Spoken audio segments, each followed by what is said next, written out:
No, we actually want to, is it, it's done? All right. We actually want to analyze these. Do we? Yeah. Okay. Well, that's good though. We're gonna make it work.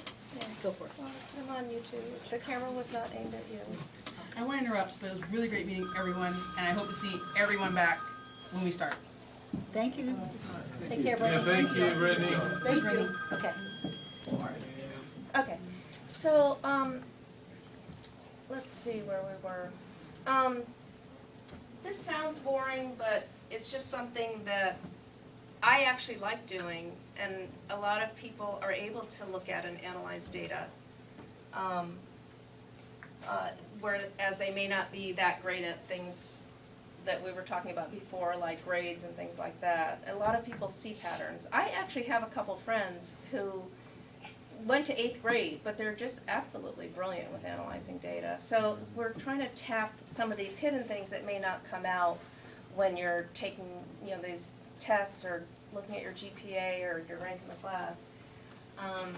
And then, as I think Brittany brought this up on her slide, that you do interact and collaborate with people, and you learn how to, as you were saying, interpret what people are saying.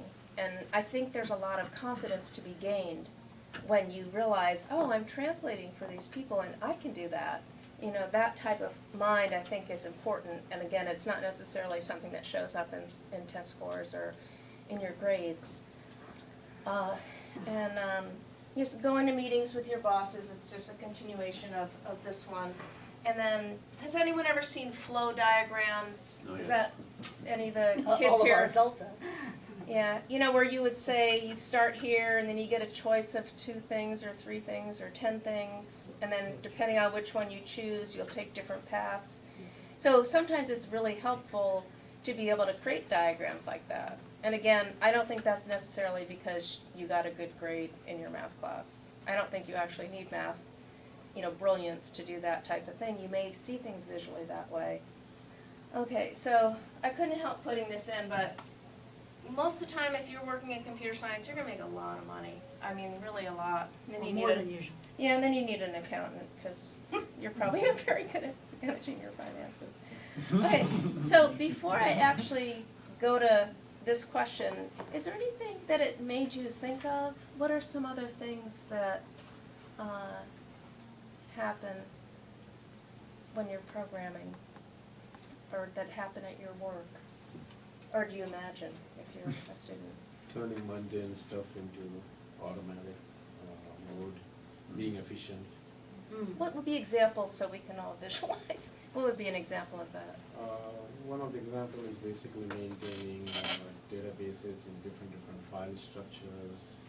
And then all of a sudden you see that many people are crossing out sheets and reading line by line on the sheet.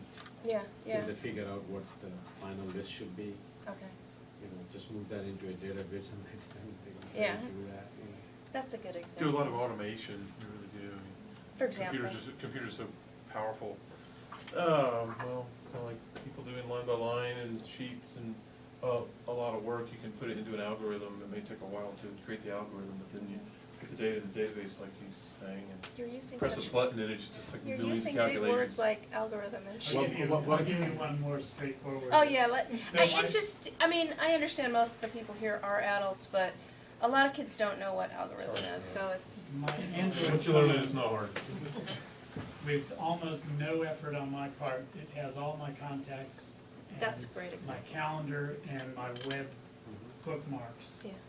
That, I didn't have to put any of that in here. It just synchronized Oh, with your between computer? it and Yeah. that stored information. So one recent one was basically we're doing the fundraising, and we had a sheet of all the people, and we were supposed to give them a thank you letter. Yeah. You just write a program to it, and it prints out all the thank you letters. Oh, it's It's a a Gmail version. I have a frightening example. Google knows everything about me. I bought one of these Langley watches that syncs up with my phone, and literally, I I didn't tell it I was gonna go do this, but it just told me, oh, I'm predicting you're gonna go to this place, and by the way, here's how far it takes to get here, and you need to leave now to get there. I didn't tell it I was going there, but just by habit of what I was doing, it figured out, you're probably going here at this point in time. And it said, oh, you need to leave now, go. You know, it sounds like Minority Report, the pre-crime bureau. Yeah, the precogs. You're likely, your So funds they- are low, you're likely to go to bank. Do they still read George Orwell in high school? Yes, well, listen, I was there. Do you still read it? Well, like, speaking of like databases and stuff, 'cause, I did a program with the digital connectors last year, Yeah.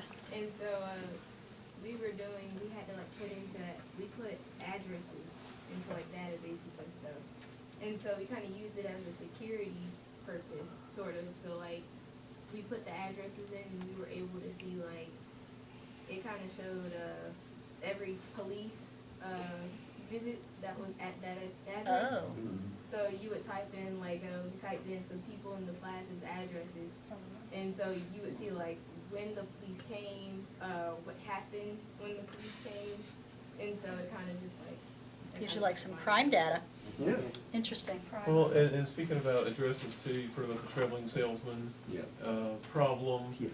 That, and sometimes I think about that if I have like 5 places to go during the day, I just write it out. You know, you look at it on a map and which way you obviously don't want to start at one part of town, go to the other part of town, and then come back to the original part of town to go to your 3rd place, and then your 4th place is on the other side of town again.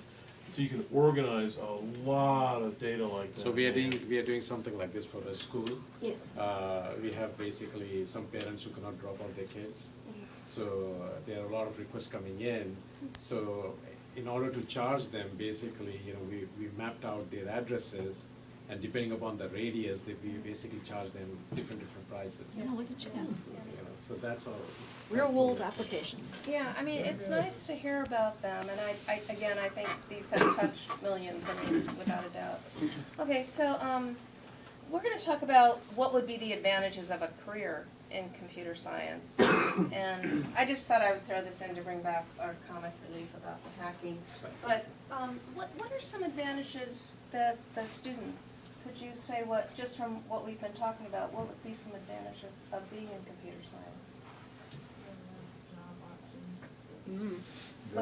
What was There it? are a lot of Job options. opportunities. That's right, yeah. I mean, go ahead. I feel like you get to meet a lot of different people because they have a bunch of different views and different places, so. That's true. Well, any ideas of what would be an You go wherever advantage you to want. going into computer science? You'd be smarter. Ah, That's right, that's More right. smarter. Actually, in Any of the this other pa- students that? Yeah, I would put in that in these past 4 years, the programming aspect has just expanded so much that it's a scope for any teenagers out there, brilliant ones, to be an entrepreneur. That's right. In many aspects. Yeah. Yes. Yeah, that's Also great. just changing the world. That's right, Right, that's yeah. Just like the creation of Dropbox. Yeah. Right, That just right. like changed the way you do your files and Yeah. stuff, so. And who knows what the problems will be, you know, as you guys, in the next couple of years, when you're in college, whatever, who knows what'll be some of the challenges you'll be facing that you have to try and figure out. Yeah, yeah. That's okay. All right, well, I think you probably touched on all of them, the meeting the new people, designing solutions, and I found this on the internet too, technology, well, actually, this might have been Brittany. Technology is everywhere, and there's just tons of different jobs, it's not just computer programming. And then there are a lot of companies out there that people really want to work for. I know Google is probably the #1 company people want to work at, and then SAS is local here, but it's one of the biggest companies I would imagine in the world. And they have some campus. If you ever get someone to take you on a tour, it's amazing. It's pretty phenomenal. Absolutely amazing. I was fascinated by the number of different companies that you all mentioned. I mean, I just really am fascinated by it. Big and small. Yeah. So, and this is, I think this is Brittany's actually, that when you go into programming, you learn problem-solving skills, and that's going to be something you're going to want to do your whole life. I mean, you probably don't realize it now, but that problem-solving is really a huge part of it. Corroborate that, the thing that I ask my developers more than anything else when they ask for help is, what problem are you trying to solve right now? Yeah. And 9 times out of 10, they eventually get to the solution themselves after I ask them questions that help them define what they're trying to figure That's out. right, that's right. And that's a good question to ask. Yep. Yeah. To ask yourself, that should be at the top of your But list. whenever I run into a problem, I ask myself, what am I trying to do at this moment? And Not that, helps. yeah. But that what happens with developers, you know, they get just swallowed up with so I many do that things. too, though. I get on the A question internet and like I'll that go is- off on some tangent. You're always It's, trying to do it's the something. human Yeah, condition. they're always, yeah, they're just Yeah. thinking about. But also, something. a motivation, I guess, in lay terms is, one, computer software is not physically hard. I did construction after college for, like several years, and it's hard, and I see people, and my brother's in it, in Florida, and it's hard. And so I appreciate that. I go to work, it's always a climate-controlled, dust-free environment. You work with That's some of the- Except here at the Yeah. well. When I started at EDS, I thought, man, they have free coffee and everything. You know, you get to work with some of the best technology, cool computers. At AT&T, we have all the cube walls are down, so it's not cube land, you know, like the Gopher cube land type thing. And all the fluorescent lights are off. Whenever you turn them on, everybody screams. All the lights are off, and That's true. the window probably twice that this wall width is all window. And so you just sit there with my laptop and 2 external monitors and my Mac with headphones. You know, you have to collaborate at meetings and get on calls and stuff, and you have to do things, really, you know, there's no free lunch. But it's the life, I just sit and go, man, this is really cool. It will give you a headache, though. That's true. One to add on to that, one thing that has happened, I've seen happen in the past maybe 5 or so years, is that now with technology, you have the ability to work wherever you want to. If you've got an internet Yeah, connection, you, that's I work from home half the time. You know, it's just because I don't want to spend gas to go to Durham, and that's my only reason. And you get to wear whatever you I want get to. That's right. Pretty Well, much, yeah. yeah, Just that's- don't offend HR, they said, just don't wear something that'll get you fired. Yeah, yeah. And take a shower, that would be nice. Yeah, but well, all of my coworkers are remote. I'm the only person in North Carolina on all the teams that I work on. As far as they're concerned, I'm a disembodied voice. So as long as I do what I need to do, it really does not matter when I do it, or where I do it, or how I do it, as long as I can perform. We'll talk about being collaborative, though, because it's kind of come full circle. It's, you know, they don't want developers to be an island and just keep yourself all the time. Right. To get the synergy and learning from other people, it's kind of hard sometimes to open up. I worked alone as a developer for a long time, and now at AT&T, it's highly collaborative, and it was scary asking questions, because you have to say, I don't know that, I haven't heard of it. I think you're better than I am in this way, and it's really humbling. It is. But people are okay. Sometimes the best thing you can do is say, no, I don't know what that is. They're like, oh, it's okay, you're a little smart, you can do it. And then everybody helps, and the synergy, you learn from one another. So that's important too, even though you're remote, right? Because you have to stay connected. So who came in here, other than those of you who are already doing it, who came in here thinking that they might be interested in a career in computer science of our students? Will? Blaze? Yeah? Amber? All of you? Yeah? All right. Yeah? Oh, that's Okay. why you're here. Yeah. Well, but you know, we don't necessarily know. So like you're a freshman, right? So what's, you know, you've got another 3 years of high school. Who knows what you're going to run into that you might decide you love? That doesn't mean you can't apply computer science to it, but right? Amber's already done digital connectors, which is a fabulous program that's done through the city. I mean, that's, you know, a great foundation and a great place to springboard and say, okay, now let me dive into this a little bit farther, right? I've seen Will here for summer programs. Blaze is in here all the time in the well. So, you know, I'm glad to see new faces, and I'm glad to see some of you guys that have been here saying, okay, well, let me try this. You know, let's do something a little farther here. And But spread don't the do it word just- as well. I think that would be cool. So I think Betsy already asked this question, but I think we don't have that many students here, but I think most of you are considering it, so I think we can just move on from this. But I would love to have someone say, no, I would never want to do that, and tell me why not. But we'll just move on. So, Don't do it for just the money. yeah, No. so. You gotta love it. Yeah, so, you know, this again is aimed toward having more students here, but just think about what is it that appeals to you and what would you maybe not like about being a programmer. And then I'm just going to do this pretty briefly. This is like more for the benefit of the adults here who would be volunteering or maybe coming to mentor with the classes. And I'm trying to put this in terms that, you know, not necessarily that students would understand, but these are some of the words you're going to be hearing when we do the classes. And then out of the 6-week blocks that we're gonna have, 4 of the classes will always be some technical part, and then what I'd like is the 5th class where we would share what we did and give people ideas, or, you know, maybe some problems we had, things like that. And then, as Betsy had said earlier, we'd like to have the 6th class be a field trip, or maybe bring somebody in. Something, or, you know, just do something that's, you know, a high-tech kind of thing, like go to Disneyland. Hey, that's Hang on, great. hang on, could you go back? Oh, I'm sorry. I'm sure it's on the website. Yeah. but, No, it's It not. will be, but it's not yet, but it will be. Yeah, and this is also giving, this is our plan, and you'll see on the next slide, we're planning on Thursday evenings and then Saturdays and. Saturday mornings. Saturday mornings. And in applying for the program, what we'd like to do is check your calendar. What we'd really like to see is that you come to all 6 classes, and so just check if that fits in. For the adults, personally, I don't care if you come to 1 to mentor, or 2, or all of them. You're welcome to come to all. We do have an application up here, but, and we will put, I think we did have this somewhat on the meetup, but we're gonna have the Thursday evening for girls only, and then the Saturday morning ones will be girls and boys, or co-ed. So that's our plan.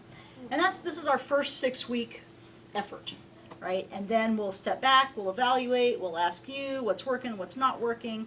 I think what's really cool, as far as, you know, Rennie and Brittany and any of the others of you that might have some ideas for this as well, is that we want each of the 6-week sessions to have a theme, right? It'll follow this format, but we want a theme. I really I want our young people to walk away with some successful thing, some project, some problem they solved, something that they created. And so it'll be different languages, it'll be, you know, different applications, it'll be different discussions with our volunteers and mentors. But it's, so maybe it is, but I'm going to say it's not. It's not just all about the zeros and the ones and the get, like, we want you to learn how to do that, because that's the name of the game. But I'm also interested in you walking away with something that's yours, something that you created, something that you're interested in. Yeah. Okay. So if I'm advocating this to some children out there or teens, what is the structure? I mean, they're coming in, learning from. Well, just briefly, Betsy and I talked about this, and it was actually her idea. What we had come up with would be that it's a 2-hour session, but we want the first half hour to be like a social thing, and then if someone's late, it's not that 15, big a 20 deal. If they have questions, I mean, you know, it's just, I'd like to have a 2-hour block, and then there'll be an hour of introducing some topic. My idea is to have a starter program that works, and then have them add to it, and then we'd like to do this introduction to source control and things like that, so that they know, oh, well, you should save this one that works, and then as you add things and they work, save that one. Just that mentality of always saving what you're doing, so if you really mess up, you can back up. So I think that would be a good habit. And then what we'd like is the last half hour, again, be social hour, asking questions, sharing what you're doing. So Getting some one-on-one help if you haven't got a question answered. So what in terms of the tools that they will be using? I'm gonna leave that for now. We can talk afterwards. I'm not gonna talk about that right now. Okay. But I'd be glad to talk with you afterwards about it. Okay. And where do the mentors fit in this?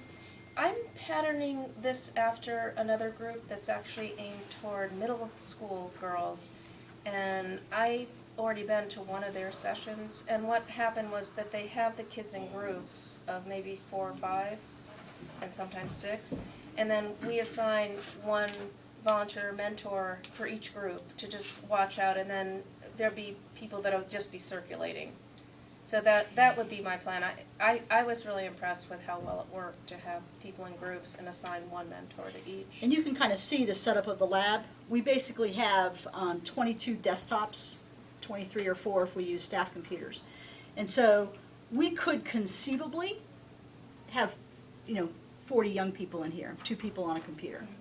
That wouldn't be the ideal, but it conceivably could work if we get really popular. And we're Which we also, want to. yeah, and we're also saying that if a kid wants to bring in a laptop, that's fine Right, too. they could bring their own. So then, we could use upwards of, 10 or 12 mentors at a time, 15 volunteers coming in, working with a group then of 2 or 3 or 4 students. So that there, like there's a lesson, there's a thing you're learning, and then there's this one-on-one help with, as you're helping them figure it out, and they're typing it in, and then you're testing it and doing whatever. Yeah. So there is a study plan that you have, okay? Each 6 Now, week we'll have a theme. So, I'm assuming that the mentors can basically pick up on this study plan and kind Well, of like. immediately, believe me. Okay. It'll be immediate. Alright. You will not have any problem. Like, you don't have to study anything. I mean, I really want to make it something that's easy to do, and my basic premise is try it. If it doesn't work, ask for help. If it still doesn't work, just go back to the previous version. That's the kind of mindset that I would like to have. That's my idea. And somebody asked, well, do you have to know code before you come in? No, No. that's the whole That's idea, the whole right? point. Not at all. Not But at if all. you have some exposure, if you have some experience, that's going to work too, because we're going to have other adult professionals who can then push you forward. Yeah. I heard you say, Thursday nights are the co-ed night, the girls-only nights, and then Saturdays are the co-ed. Does that apply to mentors as well? No, No. not at all, not at all. We're just, I think this model of having one class for girls and then another that's co-ed, I'm just thinking of colleges because there are a number of colleges that are female only, and there's just this philosophy that if you have girls alone, they're gonna behave differently. But I don't wanna make that exclusive, but we would like to provide it. So we're gonna start out with one girls-only class and a parallel one that's boys and girls. I have a question. Sure. Hopefully, as a parent, that there's enough turnout for the girls only, because that one is Thursday night, and I think that one works better for our schedule. But if you don't get enough for you to have girls only, would you just cancel it and have it just on Saturdays? I don't think we'll have trouble, but Okay. we can talk about that. I mean, we can cross that bridge when we get to it, but I don't think we're going to have difficulty getting, even if we have just 5 or 6. That's fine with Right? me. We're not looking for, it doesn't have to be 30 or 40 students at a time. Yeah, We're good with that small group and get them going. And then they can recruit their friends. and then we learn from it as well. Right. I mean, that's a lot of what this first session is, and as well as the second session. Okay. Any other comments or questions? How much time do the kids get to work on this stuff besides just the 2 hours or whatever that they are here? I mean, Well, what could work my on it at plan home. is that whatever we're using is gonna be on a web browser that's usable that way. And any code that they write, they can get from, we're gonna use, What was it? GitHub or? GitHub? I Okay, I they're didn't even shaking their realize heads. this until a That couple- was it. So they would be able to get their code and be able to work in their browser. I don't wanna have any special programs or stuff they have to download and open. I just would prefer, to have it something that they could do at home and easily get their code. So, Oh, one more questions? question. Go, please, go back to. So, Oops, if sorry. we do this program, would we have would we learn other places we could find possible internships? You're probably looking at a whole sea of internship possibilities right here, young lady. And the NC State. You are going to make some great connections. Yeah, and also NC State WICS, I think, is gonna be a big factor in that. Sorry, Was it ending on March 21st? Was that the date? it was probably I'm gonna the go first back. 6 weeks, and then we're going to take a couple of week break. Spring break. Well, it's just before, I think. Yeah. We tried to avoid that. I think it's just before. Well, 'Cause we're- starts Okay, right. the weekend. That Saturday. And then we were going to take a break, just kind of evaluate, step back, and then we'll do another 6-week session before the end of school. We're also planning at least 1 and hopefully 2 week-long summer camps that will be here as well. And then we'll pick up right in the fall is our goal, is to pick up again when students are back in school. And, the 6-week was kind of arbitrary. If we find we need to go 8, if we need to, maybe we'll make it a grading period and go 9 weeks, right? So we'll work with that and kind of figure out how that all flows. I have and I might have to make more copies, which I can do. I have the volunteer application,